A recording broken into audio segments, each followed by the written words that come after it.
destruídas por um abalo, né? Ainda uma vez mostra a mudança das coisas móveis como coisas feitas. Aquilo que é obra de mãos humanas, que é humano. Quando nós nos voltamos para Deus, começa a cair. Que é o homem que constrói a sua casa sobre a areia e não sobre a rocha.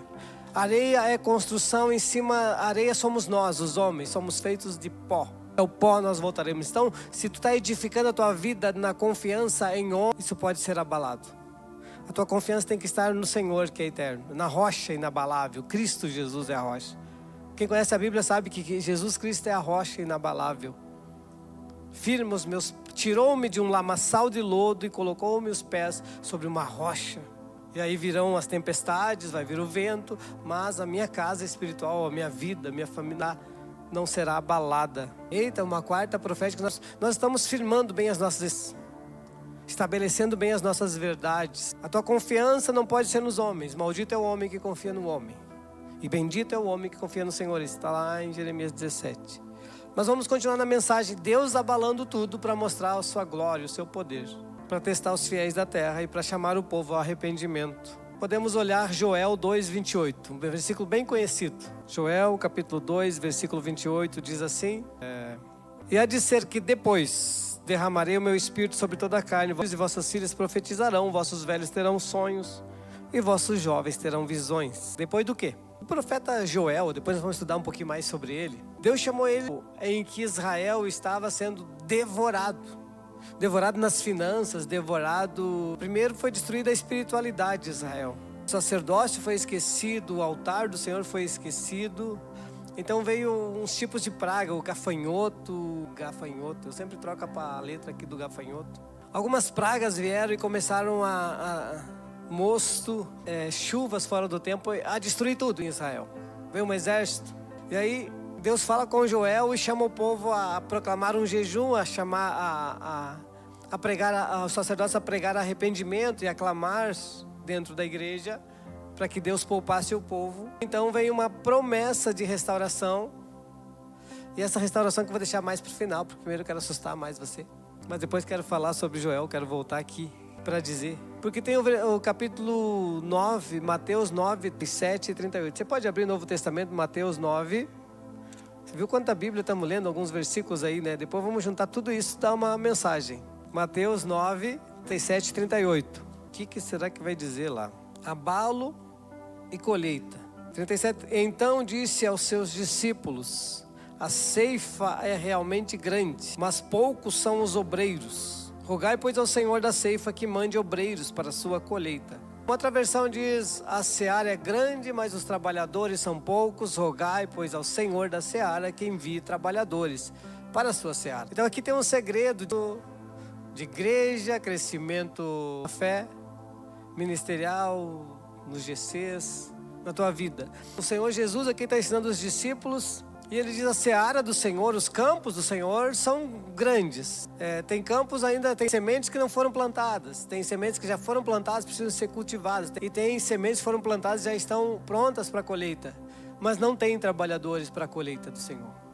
Então por isso o próprio Deus, ele manda as tempestades, os covides, as enchentes.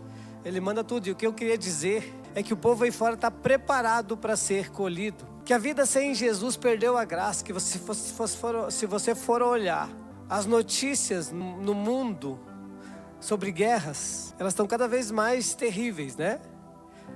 A guerra química, a guerra de informação, a guerra hoje não precisa os soldados ir lá se enfrentar, envia, doença. É quase como os tempos bíblicos lá do passado, pragas, né? Um país pode terminar com outro país a qualquer momento. E num dos livros do Guilherme Maldonado, do apóstolo, ele diz que esse final está na Bíblia, que as guerras se dariam no espaço. E geralmente, quem entende um pouco mais de guerra e de tecnologia de guerra vai saber que o primeiro alvo que eles querem atingir é o satélite do outro país. Então eles ficam lutando para mandar satélites para os céus, né? Porque de lá eles conseguem destruir os satélites do outro, deixar o outro sem comunicação. Aliás, a comunicação, isso é uma arma de guerra e vale também para sua casa, para sua família. Eu tinha uma lição do grupo de casais que dizia, né? Comunicação é a chave para um bom relacionamento. Então numa guerra, vamos lá, na guerra dos Estados Unidos contra o Iraque, quando prenderam na Venezuela ali, como que era o nome? Nicolás Maduro. Me parece que, primeira coisa, eles cortaram lá dos Estados Unidos a comunicação do povo da Venezuela. Então, quando eles viram, pousou um avião ali e levou o presidente deles. Porque não tinha comunicação. Teu inimigo quer que você não se comunique primeiro com Deus. Por isso a Bíblia diz orar sem cessar, fale com Deus. Jesus diz, peça, todas as vossas necessidades sejam conhecidas do Pai em oração. Daí a gente não ora e reclama que as coisas não são feitas, mas parece que está cortada a comunicação, parece que o teu comunicador está estragado. Então por isso, oração, tempo de oração. Tá, mas a oração é com Deus, falar com Deus, mas a comunicação entre marido e esposa, entre pais e filhos, parece que está rompida. Porque eles estão juntos, mas se comunicam com quem está longe através das redes sociais. E não há mais comunicação em família. E parece que é raridade poder sentar todo mundo diante da mesa e olhar um nos olhos dos outros e conversar. Não termos atenção, nós vamos ficar cada um no seu celular olhando o mundo distante. O que realmente importa está sendo destruído na nossa frente, do nosso lado. Então, veja se não está instalar um vírus no teu comunicador. Que coisa, né, que eu estou falando. Mas tem a ver, não tem? Tem a ver. Cuide muito essa comunicação com Deus. Deus se comunica contigo através da palavra. Quando você lê a palavra, Ele está falando contigo. Quando você ora, você está falando com Ele. Quando você canta, você está adorando Ele. E assim por diante. Quando você está congregando, você está obedecendo Ele. A Bíblia diz, não deixe de congregar, como é costume de alguns. Então, congregue, é obedecendo a Deus. Quando você está relacionando com os irmãos, fazendo força para ir no GC, conhecendo, você está obedecendo o mandamento de Jesus, que Ele disse, amem uns aos outros. Quando vocês amarem uns aos outros, o mundo saberá que vocês são meus discípulos. Porque Jesus nos amou ao ponto de morrer. Mas a gente parece que chegou no momento que a gente quer isolamento. Se não quer comunicação com as pessoas, não quer socializar, não quer conversar. E aliás, está um perigo abrir nossa vida também, né? Porque as pessoas parecem que perderam o senso de compaixão. Jesus, Ele se compadecia das multidões. Vou provar para você, ó, que nós lemos Mateus 9. No 35 vai dizer, percorria Jesus todas as cidades e aldeias. Então Jesus não ficava parado, de cidade, todas as aldeias. Fazia o quê? Ensinando nas sinagogas. Ensinando o quê? O reino de Deus está próximo, arrependei-vos. Perdoai uns aos outros. É que o ensinamento de Jesus. Mas hoje a gente não pode, né? Hoje não tem tempo. Eu me lembro, hoje de tarde eu estava lembrando, uma decepção que eu tive foi quando eu estudei, Leonardo, logo que eu casei, daí eu fui fazer supletivo. Lá em Novo Hamburgo, né? Ela falava direitinho, eu falava todo errado e eu precisava estudar. E eu fui fazer supletivo e daí eu estudei num colégio lá em Estância Velha, perto de Novo Hamburgo lá. Tinha uma equipe de amigos ali, sabe aquela coisa de todo mundo adulto, né? Então eu estudava, fazia trabalho em grupo. E a minha mãe era da igreja, eu não era da igreja. Eu tive um amigo por um ano, né, ali fazendo. Um dia eu fui na igreja da mãe lá, que ela orava e pedia e chorava para que eu fosse, né? Um dia ela foi cantar no coral. Então vou ver. Cheguei lá, o meu colega de aula estava lá cantando no coral junto com a minha mãe. Um ano estudando com ele, ele nunca me falou que era crente. Eu jamais imaginava que ele era crente. Ele é um cara legal, sim. Não era um cara errado, era um testemunho bom. Mas a gente era, todo mundo meio casado ou não, sabe, o colega. Aí eu estava pensando hoje assim, será que não tem alguém dos nossos que faz isso aí, vai trabalhar, sabe, tem colegas, mas nunca falou de Jesus. Eu olhei para ele e me deu uma mágoa assim, sabe. Por que esse cara não me falou que era crente? Por que nunca me falou de Jesus, sei lá. Isso que eu não era, sabe, mas assim, o tempo passou e depois eu fiquei pensando, a crente é agente secreto. Percorria Jesus as cidades ensinando, pregando, curando as enfermidades, moléstias entre o povo. E vendo as multidões, teve grande compaixão delas, porque andavam cansadas e desgarradas, como ovelhas que não têm pastor. Jesus via as multidões e tinha compaixão, porque estavam já naquela época como ovelhas. Então aqui nós vemos os abalos, nós vemos as crises econômicas, crises financeiras, os vírus, as viroses, as coisas ruins que esse mundo tem para oferecer. As festas. Hoje eu vi um vídeo, um filho dependente químico batendo com um capacete na mãe dele, uma senhora que pelo jeito era, pelas roupas assim, era evangélica. Um filho Então a drogadição destruindo as famílias. O mundo está abalado. O mundo lá fora parece que não tem mais graça, você já percebeu? E aquelas pessoas que convivem contigo, que não conhecem a Cristo, que demonstram uma alegria, uma certa realização, no fundo, se elas não têm Jesus, elas têm um vazio interior imenso. Quando elas deitam para dormir, elas sofrem, porque a esperança delas está só nesse mundo, só naquilo que é abalável. Mas você tem o inabalável para oferecer para essas pessoas. E hoje eu estou pregando sobre colher onde não plantaram. Eu quero dizer que Jesus disse, João capítulo 4, eu acho que é João capítulo 4, naquela conversa da mulher samaritana. Sabe por quê? Eu acho que Deus permite as coisas ruins para que você possa, para que a pessoa fique um pouco, para que você possa chegar e dizer, olha, tem alguém que é rocha inabalável, tem alguém que cura a depressão, tem alguém que cura esse diagnóstico que o médico não tem cura, tem, restaura esse casamento que aí fora não tem como restaurar. Em Jesus dá para restaurar. Eu conheço, eu tive um encontro, eu fui ontem lá na igreja, ele estava lá. E o segredo, ele não ficou na igreja, ele foi comigo para casa, está aqui comigo. Quer conhecer o meu amigo? Ele é invisível, mas ele é real. É real, ele é real, ele está aqui, ele está à porta e bate. E ele transformou a minha vida. E transformou a vida de todos aí ao seu redor. E sabe que Deus vai permitindo os abalos assim, individuais na nossa vida, para que a gente possa fazer o que Ele quer? Vamos ver. João, no capítulo 4. Olha o que Jesus disse no versículo 35. Não dizeis vós que ainda há 4 meses até que venha a ceifa? É as palavras de Jesus essa aqui. Jesus falando aos discípulos. Eis que vos digo, levantai os vossos olhos e vede as terras, que já estão brancas para a ceifa. E o que ceifa recebe galardão, e ajunta fruto para a vida eterna, para que assim o que semeia como o que ceifa, ambos se regozijem. Tanto o que semeou como o que vai colher se alegrem. Porque nisto é verdadeiro o ditado, que um é o que semeia e o outro é o que ceifa. Agora, olha só a graça, o escândalo da graça. Eu vos enviei a ceifar onde vós não trabalhastes. Outros trabalharam e vós entrastes no seu trabalho. E vocês vão colher. Então, outros... Tá, vamos explicar desde o início, porque tem gente bem nova na fé aqui. Tem gente bem grande na fé aqui, o Kleber. A mãe muito grande em fé, só na fé. Olha os irmãos, já tem teus amigos aí, viu? O que aconteceu aqui? Vamos contar o João capítulo 4? É a conversa mais espetacular da Bíblia, assim, de Jesus com uma mulher. Jesus... Ele está indo para onde?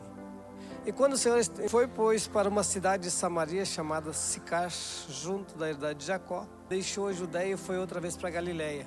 Então Jesus estava indo de um caminho para outro, da Judéia para Galiléia, mas ele resolveu passar por Samaria. O que era Samaria? Era loteamento popular, ou era o bairro Caju, era o bairro Califórnia, era o Bercílio, era o Guajuviras, Matias Velho, era Nova Santa Rita. O que era? Era o seu vizinho. Jesus resolveu passar em Samaria, era lugar de um povo impuro, um povo idólatra, um povo dedicado ao pecado, porque não eram puros judeus, eles desobedeceram a Deus, casaram com quem não era judeu e ficaram misturados, e tinham vários tipos de fé. E ali reinava a prostituição pela mulher que vai falar com Jesus, porque Jesus resolve passar em Samaria com seus discípulos e ele vai pegar água no poço, e de repente chega uma mulher, e ele pergunta para a mulher, pede água para ela, você pode me dar um copo d'água? E ela olha para ele, como sendo você judeu, fala comigo que sou samaritana, porque os judeus não se davam com os samaritanos, e então um homem judeu falar com uma mulher, e aí Jesus, olha o que Jesus faz, e aí Jesus diz assim, ó,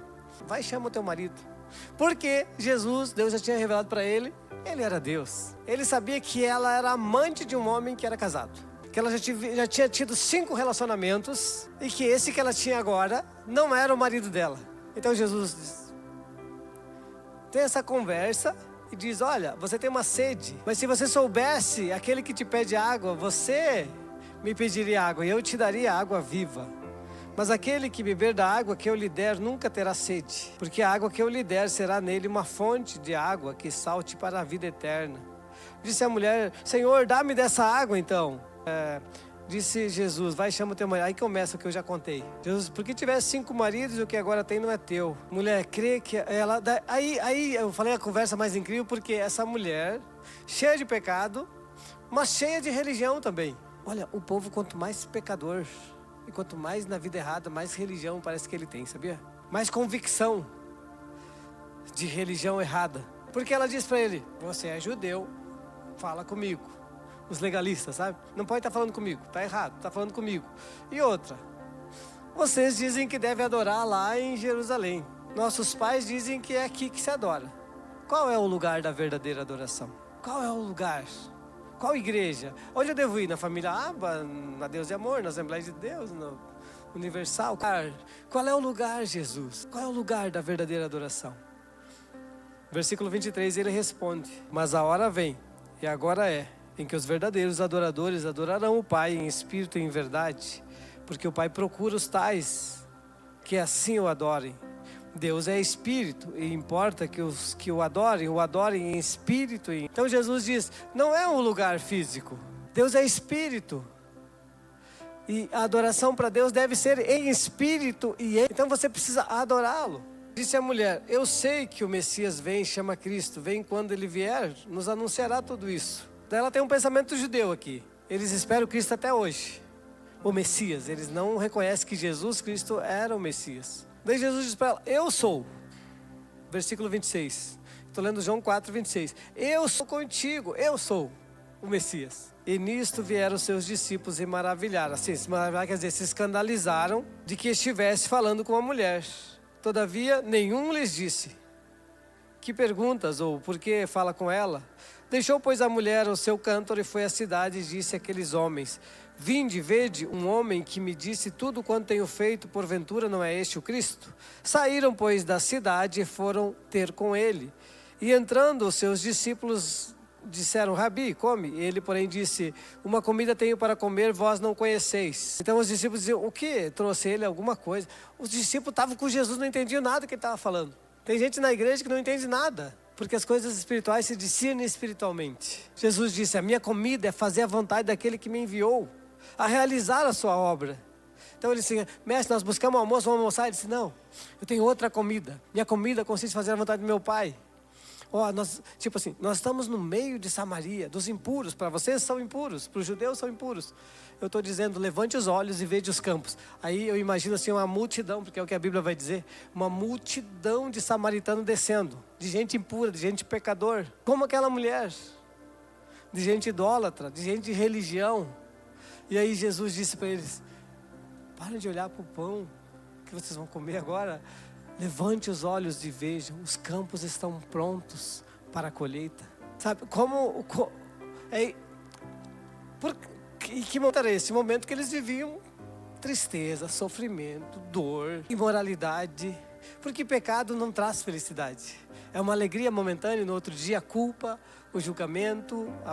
Porque o diabo, ele faz a panela, você cai dentro, depois ele te acusa. Então assim, mas nós somos cristãos e nós temos que ter Cristo como exemplo. E o que Cristo viu? Os pecadores como colheita pronta. E agora eu quero te perguntar, como você vê os pecadores? Sabe, enquanto estava na sala ali, veio uma imagem assim. Quando a gente chega em casa e vai chover, ou está começando uma chuva, a minha esposa, lá em casa é ela que lava a roupa, a máquina, e ela estende. E aí me veio aquela imagem, sabe? Ou começou a garoa, e ela sai correndo, vou recolher a roupa. E eu vou lá correndo atrás, e a gente começa a recolher a roupa, se eu estou em casa. Porque se deixar a roupa vai molhar. Quem faz isso? E o marido? E se não recolher? Sabe, a imagem que eu me vim quando eu estava ali dentro é que nós vamos sair e recolher, porque a tempestade vai vir. E vai molhar o seu vizinho, sua vizinha, seu amigo de trabalho. Vai destruir o casamento dele ou a família dele. De alguma forma, o diabo veio para matar, roubar e destruir. E nós temos as palavras de vida eterna, nós temos Cristo, nós temos a solução. Mas a gente só vê, vai chover e está na chuva a roupa, deixa lá. Vai molhar, não vai estragar. Não, depois fica um cheiro horrível. Recolhe depois da chuva, né? Um cheiro terrível. Seca de novo. Quem é que vai recolher roupa hoje, amanhã, depois de amanhã?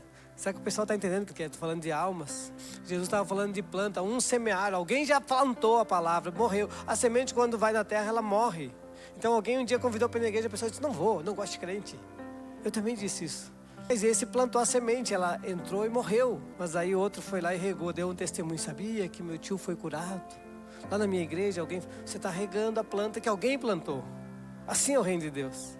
Aí outro dia outro chega, vamos lá ver, na igreja lá vai ter uma apresentação. Sabe que eu vou ir? Porque alguém plantou, porque alguém regou e alguém está colhendo. E esse é o reino de Deus, é a multiforme graça, sabedoria de Deus. Eu queria perguntar para você, quem é você? em toda essa história? Você é o que planta, é o que rega ou é o que colhe? Eu digo que nós fazemos as três coisas. Nós colhemos onde não plantamos. Muita gente boa que veio para cá que eu não plantei, só colhemos. Você também pode colher. Só assim Deus vai cumprir a promessa e nós fazendo a nossa parte. Nós vamos voltar lá para Joel. Joel capítulo 2. Acontecerá depois que derramarei o meu espírito. Com isso eu vou finalizar. Porque nós estamos falando do abalo. Tem umas coisas anotadas aqui que eu até vou ler para você. Ele diz ainda... Em Ageu 2, né? Ainda uma vez, dentro em pouco, farei abalar o céu e a terra, o mar e a terra seca. Balo para o avivamento. Quando em Joel, ele estava profetizando, Joel capítulo 2, derramarei o meu Espírito. Em Atos dos Apóstolos, capítulo 2, quando foi derramado o Espírito Santo, como é que estava? Tinha um abalo político. Os romanos estavam dominando a terra toda, os judeus tinham perdido a identidade religiosa. Eles eram o povo de Deus, estavam nas mãos dos sacerdotes. E aí eles cumpriam cegamente a lei, mas perderam o amor, perderam a essência da lei. Perseguiam o próprio Deus que estava no meio deles, ao ponto de julgarem e matarem ele. Então, estava tendo um abalo religioso, um abalo espiritual, um abalo político. Aí tinha o pessoal lá que era do Barrabás, como é que era a seita dos que queriam luta pela espada para matar os romanos, os zelotes, os saduceus brigando com os fariseus. Era uma loucura. E o que Deus vem? Todo esse abalo, Deus reúne. Olha, fiquem reunidos aqui, até que do alto vocês sejam revestidos de poder. E aí vocês serão minhas testemunhas aqui em Jerusalém, lá na Samaria, na Judéia, até os confins da terra. Então Deus, quando tem um abalo, Deus está preparando um povo. E aí eu creio que nós entramos. Deus nos escolheu. Nós somos esse povo que está sendo preparado para colher aonde não plantamos, porque a terra está sendo abalada. Agora estamos vendo um momento bom, pastor. Agora está o tempo da Copa do Mundo, né? Pois a Copa é do mundo, irmãos. Tem uma distração e é legal, não sou contra. E se eu não fui convocado, porque não conhece minha habilidade. Tentei olhar ali, mas não conheço mais nenhum jogador, né? Queria ver o Neymar jogando, está machucado de novo. Eu vou orar por ele. Copa do Mundo, distração, legal. Vai passar a Copa do Mundo e vai vir eleições. Vai trazer divisão. Infelizmente, já devem estar planejando a morte dos contrários. Lá nos gabinetes, acontece tanta coisa que o povo não fica sabendo. O povo só fica sabendo o que eles querem que saiba. Então é muita morte, é muita perseguição, é muito acordo. É pessoas brigando aqui, mas lá atrás são amigos. É terrível. Mas a Bíblia diz que haverá diferença entre o justo e o perverso. E será que nós vamos conseguir chegar descontaminados até o final das eleições? Vamos, não vamos? Porque nós já fomos eleitos, né? Nós somos a raça eleita. E nós não fomos eleitos por partido político, fomos eleitos por Deus. Raça eleita, sacerdócio real, nação santa, povo de propriedade exclusiva de Deus. Os reinos passam, a Bíblia diz, Daniel diz isso. Deus estabelece reis e remove reis, mas Ele permanece Deus para sempre. Todos os reinos passaram e Jesus permaneceu, o Rei dos reis e dos senhores. Então nós cremos e nós oramos para que o Brasil melhore, progrida, prossiga, desenvolva, cresça. Diminua os impostos para que a gente possa trabalhar, ter uma vida mais... Porque Deus quer a prosperidade do seu povo. Mas então estamos nos preparando, firmando bem nossas estacas, firmando na rocha. Olha, eu não abro mão de Jesus, do restante eu avalio todo mundo e o menos pior eu voto, por exemplo. Nossa opinião política é essa. O menos pior. Agora, não te preocupe, na política a gente vai tentar manter uma linha bem... Tá, irmãos? Porque aqui a gente vem falar daquele que é santo, que é poderoso, mas nós estamos dentro de um mundo natural. E você tem que saber que os abalos é Deus que causa, para chacoalhar, para ficar mesmo aquilo que é eterno. Chamar os irmãos do louvor, Joel capítulo 2, tem que achar Joel na minha Bíblia. Achei, glória a Deus. Há de ser que derramarei do meu espírito sobre toda a carne, e vossos filhos e vossas filhas profetizarão, e vossos filhos e vossas filhas terão visões. Profetizarão, e vossos velhos terão sonhos, e vossos jovens terão visões. Essa é a promessa que os pentecostais adoram. Nós adoramos essa promessa de derramamento do Espírito. Mas o que eu quero enfatizar é o que vem antes disso. Aí eu fico olhando, teve uma homenagem na Câmara Municipal para os pastores essa semana, e nós fomos lá. Alguns irmãos aqui estavam lá. E olha, eu vi algo se cumprindo. Eu tenho visto na cidade algo se cumprindo. Sempre a gente falava, né? A gente nasceu há 3 anos atrás e nós nascemos com o propósito de ser uma das igrejas mais influentes da cidade. Parece ser orgulhoso ser assim, não. É que se nós não influenciarmos, Jesus não será glorificado através de nossa igreja. Nós ficarmos escondidos, né?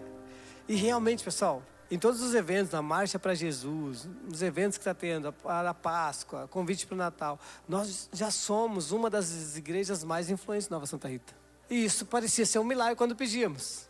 Então nós pedíamos 3 coisas: visão da igreja, missão da igreja, ser a igreja, uma das igrejas mais influentes da cidade, uma igreja para 2.000 pessoas, um prédio construído, estamos ali no projeto Construtores do Templo, andando, empurrando o carro, e ter uma igreja. Então um deles já se cumpriu, nós já somos uma das igrejas mais influentes. E isso é para glorificar a Deus, porque como disse a minha esposa na reunião, nós não somos nada. Sem Jesus nós não somos nada, mas com Jesus nós somos tudo. Porque quem está dentro de nós é o Rei dos Reis, Senhor dos Senhores. E eu fico olhando, isso está onde na Bíblia? Porque Deus quer te exaltar. Deus diz para Abraão: Abraão, te exaltarei sobre todas as nações da terra, em ti serão benditas todas as famílias da terra. Falei que no final eu ia trazer promessas para você. Versículo 18 do capítulo 2 de Joel, que nós lemos só o 28, eu quero ler a partir do 18, para você ir para casa recebendo essa palavra profética da noite. Primeira parte, o abalo para uma colheita. Sabe por que os irmãos, primos, espíritas crescem tanto no Brasil? Por quê? Faleceu, alguém deles procura uma família lutada, vai dizer, quer falar com quem? Quem não tem saudade de quem morreu? Não quer ver mesmo? Ouvir mais uma vez a voz. A gente quer. Aí vem o que crê na filosofia espírita. Vai lá no encontro lá e o falecido vai voltar. A Bíblia condena essa ação. A Bíblia, todas as Bíblias. A não ser a Bíblia que eles fizeram, que o Allan Kardec fez, mas é um espírito que fez a Bíblia deles. A nossa diz que isso é pecado.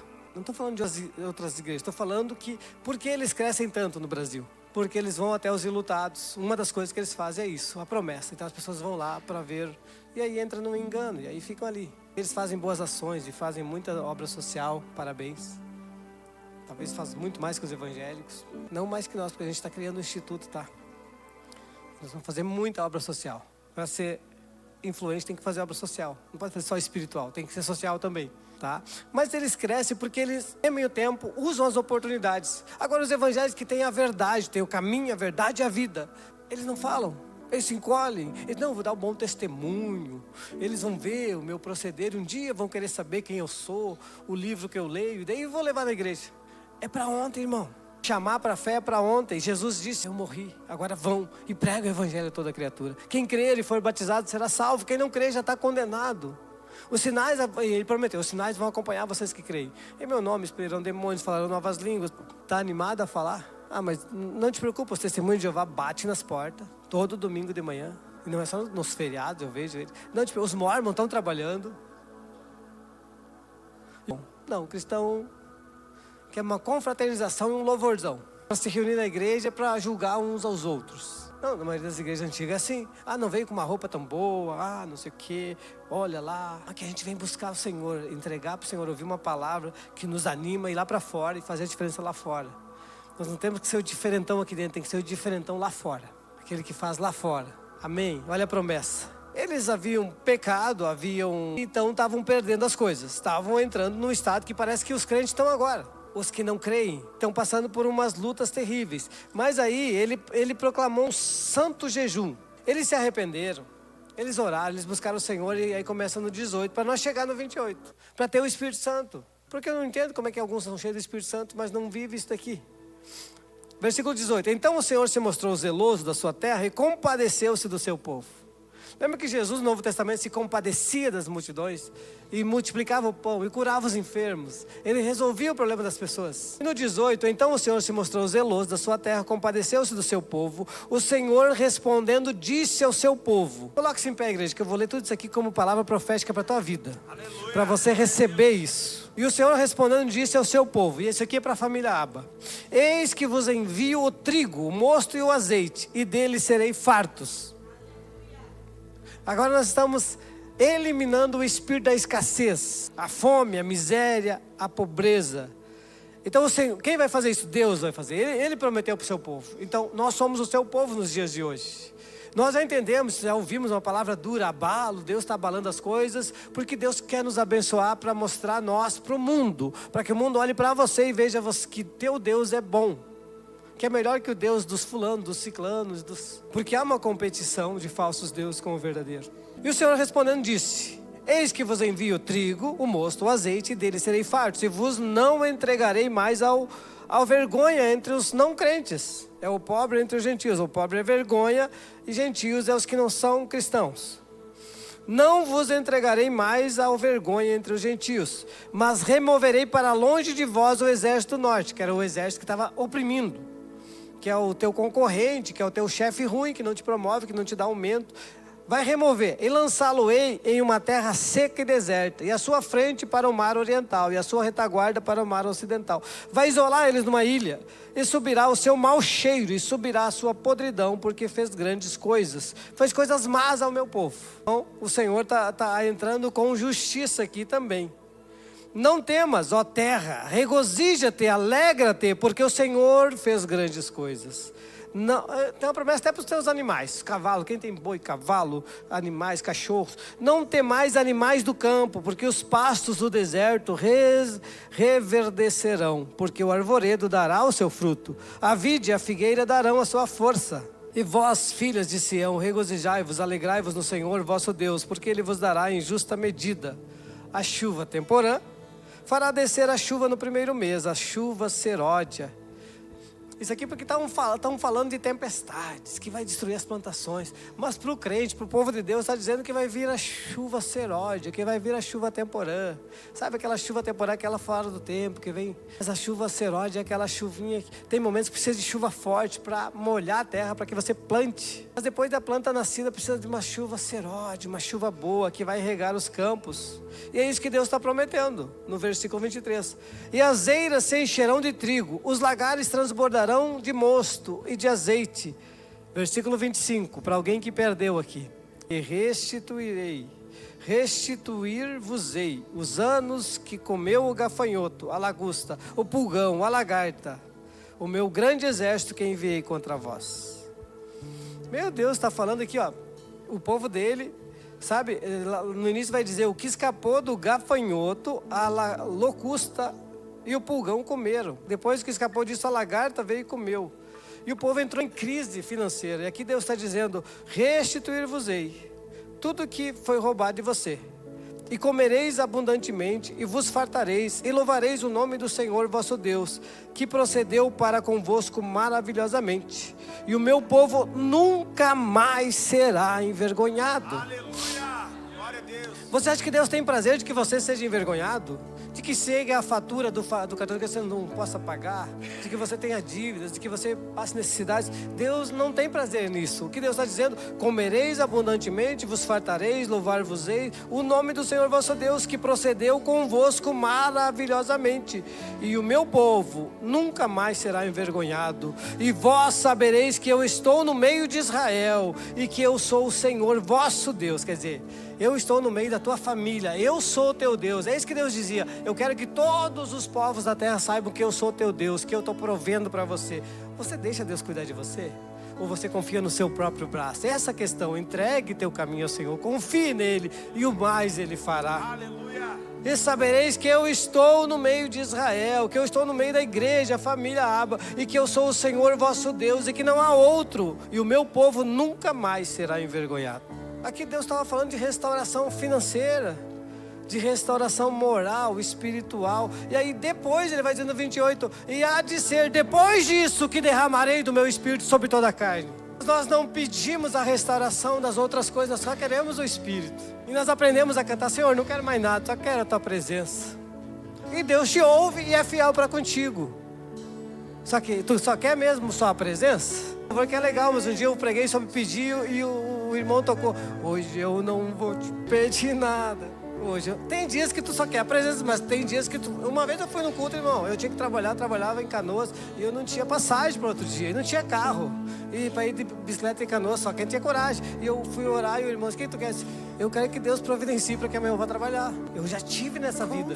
E o irmão, não, vou orar para te cheio do Espírito Santo. Eu não quero Espírito Santo hoje, eu quero ter dinheiro amanhã para ir trabalhar. Fui honesto para com Deus. E Deus mandou uma pessoa lá em casa com um massinho de vale transporte, aqueles redondinhos. E eu ganhei os vale transporte do mês. E a pessoa nem era crente. Mas tem dias que tu tem que ser honesto com Deus. Eu fui honesto, Kleber. Eu disse, eu não quero ficar aqui tremendo, falando em línguas. Eu quero, vai transporte amanhã. Irmão, talvez você não precise ser assim. Talvez o que você precisa é a cura de uma enfermidade. Deus, eu quero a cura. Eu quero a restauração. Eu quero que o meu negócio dê certo. Eu quero que o meu emprego prospere. Eu quero que o meu negócio prospere.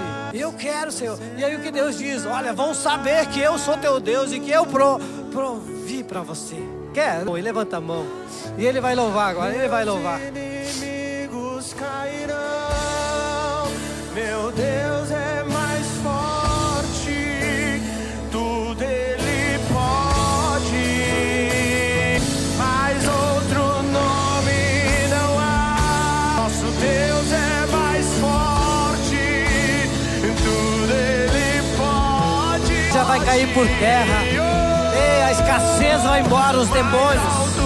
As maldições hereditárias vão embora em nome de Jesus. O espírito da falência, o espírito da incredulidade, tudo vai cair por terra. Confiando em nosso Deus, Não plantou. não seremos abalados. Confiando em nosso Deus, oh Jesus, e em seu